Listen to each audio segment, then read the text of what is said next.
சட்டசபை தேர்தலில் அதிமுக தோல்வி. புதிய கருத்து கணிப்பு. நண்பர்களை, நம்ம போடக்கூடிய வீடியோக்கள் உங்களுக்கு பிடிச்சிருக்கு அப்படின்னா ஒரு லைக் பண்றதுக்கு மட்டும் மறந்துடாதீங்க.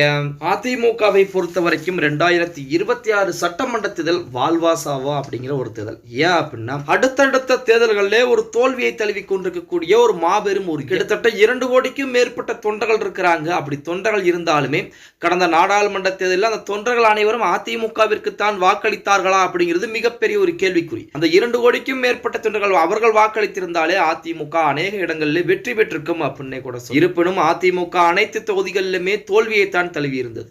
இப்படிப்பட்ட ஒரு சூழலில் எடப்பாடி பழனிசாமிக்கு ஒரு இறுதியான ஒரு தேர்தல் அப்படின்னு, அதாவது 2026 சட்டமன்ற தேர்தலில் மட்டும் அதிமுக ஜெயித்தே ஆக வேண்டும். இதில் போதாததுக்கு வேற அதிமுக பாஜக கூட்டணி என்பது உறுதியாகிவிடும். இப்ப சிறுபான்மையின மக்கள், இஸ்லாமிய மக்கள், அந்த மாதிரி இருக்கக்கூடிய மக்கள் போராமே அதிமுகவிற்கு எதிராக இருக்கக்கூடிய ஒரு சூழ்நிலை என்பது உருவாக்கப்பட்டு விட்டது. ஏன் அப்படின்னா அதிமுக பாஜக கூட்டணியில் தான் சிறுபான்மையின மக்கள் அதிமுகவை வெறுக்கக்கூடிய ஒரு சூழ்நிலைக்கு வந்துட்டார். இதைத்தான் சாதகமாக பயன்படுத்தி நினைக்கிறார் ஓபிஎஸ் அப்படின்னு சொல்லி ஒரு செய்திகள் என்பது வெளியாகி இருந்தது. சரி, இந்த பிரச்சனை எல்லாமே ஒரு புறம் இருந்தாலுமே இப்ப அதிமுக பாஜக கூட்டணியின் மூலமாக 2026 சட்டமன்ற தேர்தலை சந்திக்கக்கூடிய ஒரு சூழ்நிலை என்பது ஏற்பட்டால் அந்த தேர்தல் யாருக்கு ஒரு வெற்றிகரமாக அமைய போகிறது அப்படின்னு பார்த்தோம்னா அது கண்டிப்பாக திமுகவிற்குத்தான் சாதகமாக மாறும். அல்லது புதிதாக ஆரம்பிக்கப்பட்ட கட்சிகள் பல கட்சிகளுடன் கூட்டணி சேர் போட்டியிட்டால் கண்டிப்பாக அவர்களுக்கு சாதகமாக ஒரு தேர்தலாக மாறுவதற்கு அதிகப்படியான வாய்ப்புகள் என்பது இருக்கிறது அப்படின்னு சொல்லி ஒரு தனியார் நிறுவனம் நடத்திய கருத்து கணிப்பிலே வெளிவந்திருப்பதாக செய்திகள் என்பது வெளியாகும். அது மட்டுமல்லாமல் தற்போது அதிமுக பாஜக கூட்டணியுடன் சேர்ந்து 2026